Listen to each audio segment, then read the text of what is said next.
après quelque chose, par un profond désir, et dit, qui me fera boire de l'eau de la citerne qui est à la porte de Bethléem?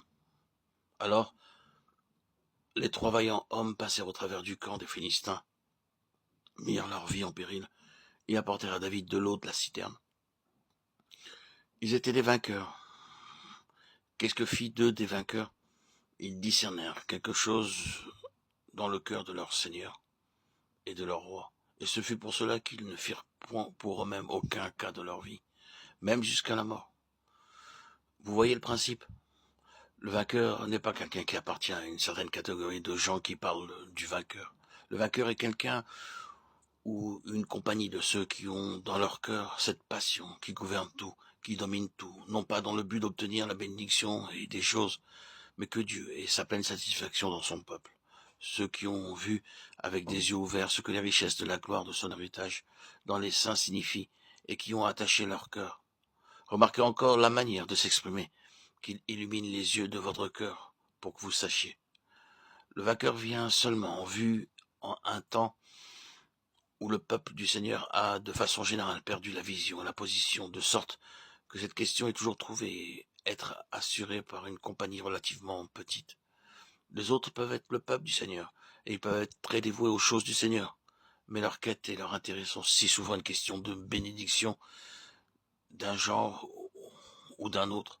Parfois, c'est celui de la puissance spirituelle, et leur prière est toujours en vue de la puissance. Ils pensent bien sûr en toute vérité à la puissance pour le service, à la puissance en vue de mieux servir le Seigneur, d'être plus utilisé. Eh bien, ce peut être cette bénédiction ou quelque autre bénédiction spécifique. Mais voyez-vous, ils recherchent des choses, oh combien, qui prient pour le réveil. Je ne dis pas que c'est mal de prier pour la puissance ou le réveil, mais tant de saints sont occupés avec des choses comme celle-là. Elles sont tout à fait bonnes, mais c'est quelque chose de différent. Non pas qu'elles soient erronées, mais c'est différent. Récemment, en lisant la parole, je fus impressionné en rencontrant deux choses.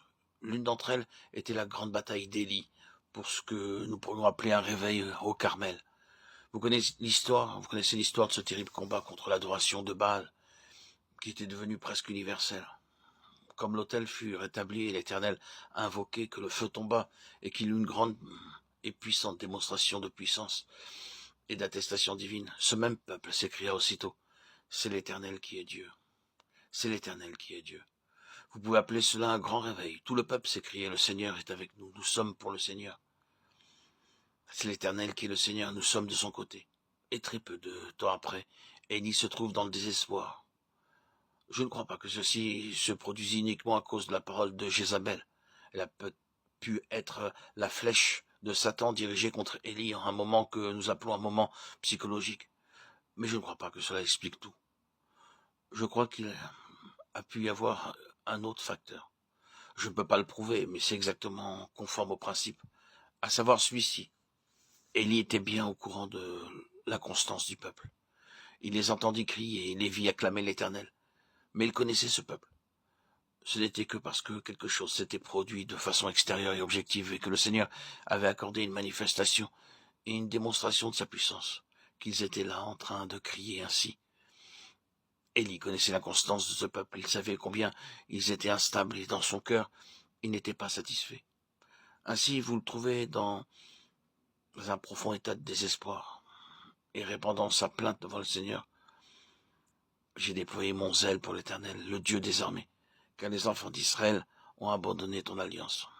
Ils ont renversé tes autels, et ainsi de suite. Maintenant, remarquez bien, et c'est là la chose qui m'a frappé. Ce n'est pas avant que les événements du Carmel aient eu lieu, pas avant que le peuple ait crié « C'est l'Éternel qui est Dieu », que le Seigneur dit à Élie « J'ai cependant 7000 hommes en Israël, tous ceux qui n'ont point fléchi les genoux devant Baal. » Je me demande si vous voyez la signification de cela. Pour moi, ce fut une révélation.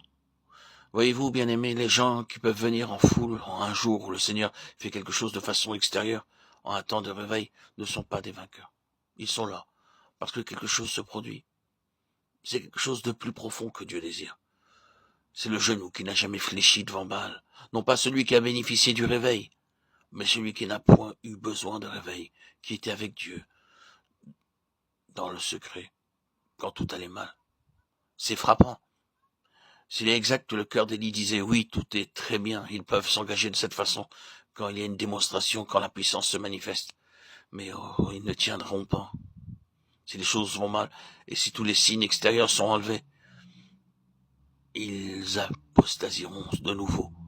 Ce que je désire, c'est quelque chose de bien plus profond, mais je ne parviens pas à le trouver.